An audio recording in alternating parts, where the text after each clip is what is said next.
Hey guys, I realized that I kind of messed up on that first video, so I wanted to do a little bit more. I want to summarize the video that I chose and why I chose it for the DAP project.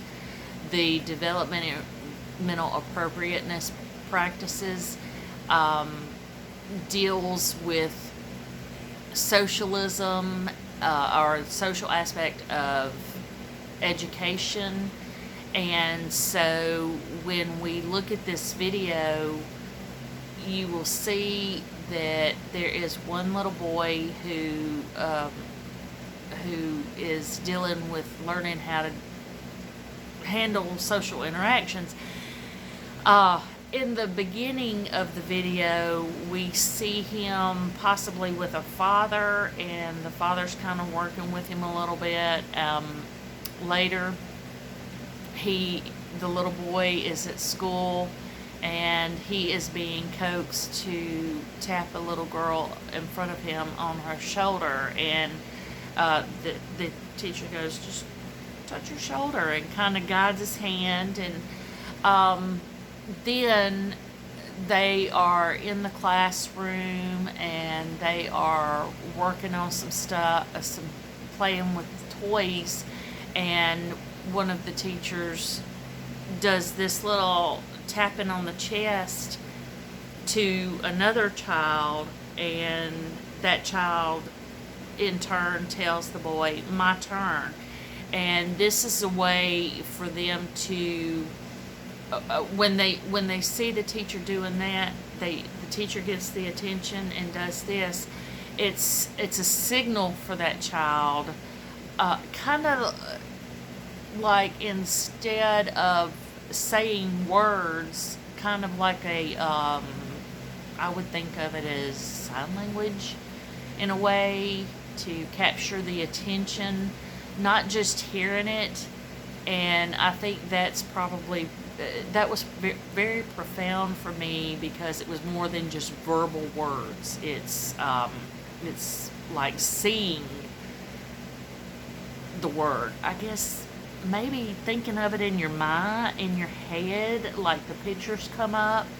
And so that showed social interaction.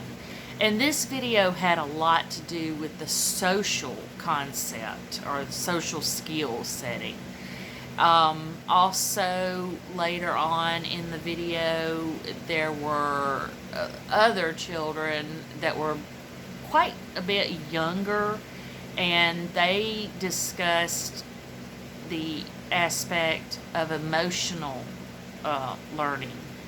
And so the teacher is talking to three little kids, and I mean, they look like they were about 2 or 3 years old, and she was reading a book to them and talking about sadness.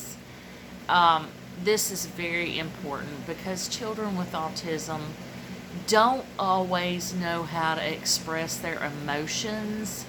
And so when you think about teaching someone about emotions, you're not necessarily, you are talking about how you should feel at certain times, but at the same time, you're also incorporating how to handle those emotions, and letting the student know that it's okay to be sad sometimes. It's okay to be angry. It's even okay to be frustrated.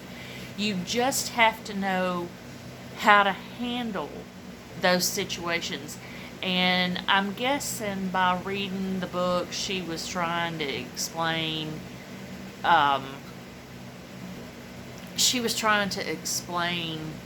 that it was okay to be sad. And one of the little girls, one of the children's little girl, said that she had an owie on, I think, the playground or something like that. And the teacher said, oh, and I bet that you were sad that happened. And, that's understandable that a child could get sad because she got hurt. Before that, some of the other children were dealing with playing with objects by themselves, and again, autism tends to focus on a lot of objects rather than other people, and some of the kids prefer to play alone. They pointed that out in the video. Again, I apologize for not doing the assignment correctly to begin with, and I hope you enjoy it. Some of the other things that I think about with DAP are age appropriateness, and the video does show a lot of how the social skills are very important at that age and on up. So early childhood prevention is critical so that they can go on to the irregular kindergarten classes.